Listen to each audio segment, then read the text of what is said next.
مجھے صلاح الدین یاد آیا اور میں بہت رویا. وہ بھی کسی ماں کا جنا ہی ہوا تھا. اس کے زمانے میں کرک، ایک ہمارے پاکستان میں کرک ہے، ایک اردن میں کرک ہے. اونچی پہاڑی پر وہ شہر ہے اور بڑا دشوار قلعہ ہے. اس پر ایک حکمران تھا عیسائی، اس کا نام تھا ریجنالڈ. تو کرک کے قریب سے قافلے گزرتے تھے حج کے.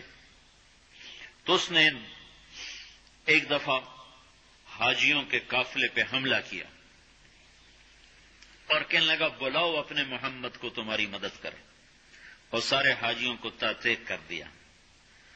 اور دوسری دفعہ اس نے بحری بیڑا تیار کیا اور مدینے پر حملہ کرنے کے لیے وہ بندرگاہ تک پہنچا یمبو کی، لیکن موسمی حالات سازگار نہ تھے تو واپس ہو گیا. تو حطین کی لڑائی ہوئی ہے فلسطین میں، جس میں سارا یورپ اپنی طاقت کے ساتھ میدان میں اترا تھا، اور ادھر تنہا صلاح الدین ایوبی رحمۃ اللہ علیہ اکیلا اس لشکر سے ٹکرایا تھا. اور انہیں اس میں ساری رومن امپائر کو شکست ہوئی تھی. تو بڑے بڑے بادشاہ اس میں گرفتار ہوئے. تو اس میں ریجنالڈ بھی گرفتار ہو کے آیا. تو کوئی 12 بادشاہ تھے ریاستوں کے جو سامنے اس کے پیش کیے گئے. تو پیاس کی شدت سے سب کا برا حال تھا. تو صلاح الدین نے سب کو پانی پیش کیا، ریجنالڈ کو نہیں پیش کیا. تو یروشلم کا جو بادشاہ تھا ہمفرے، اس نے اپنا پانی بچا کے اس کو دیا. تو صلاح الدین نے کہا یہ پانی تو دے رہا ہے، میں نہیں دے رہا ہوں.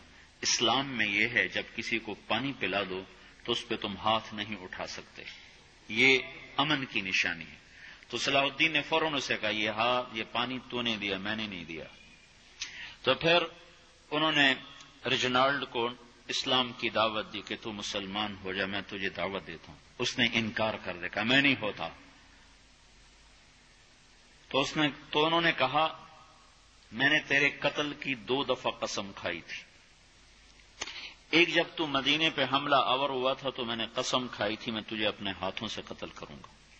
اور دوسری دفعہ جب تم نے حاجیوں پہ حملہ کر کے کہا تھا بلاؤ محمد کو، تو میں نے قسم کھائی تھی کہ مجھے اللہ نے موقع دیا تو میں اپنے ہاتھ سے تیری گردن اڑاؤں گا. آج محمد کا ادنا غلام تیری اس بات پر یہ فریضہ ادا کرنے کے لیے آ رہا ہے. اور اپنی تلوار سے اس کی گردن اڑائی. وہ پیچھے لٹک گئی، پوری نہیں اڑی، پیچھے لٹک گئی. خوفناک منظر بن گیا.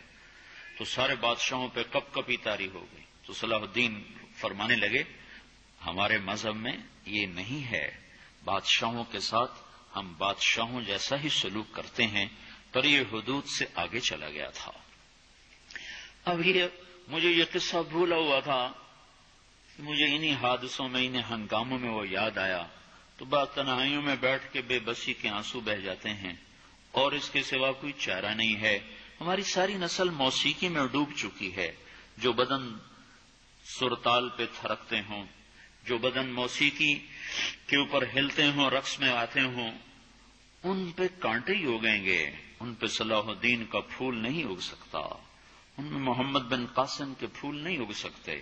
بانجھ ہو گئی ہے ہماری نسل، اور یہ یورپ کا سحر جو چل گیا ہے، ہماری بے بسی ہے.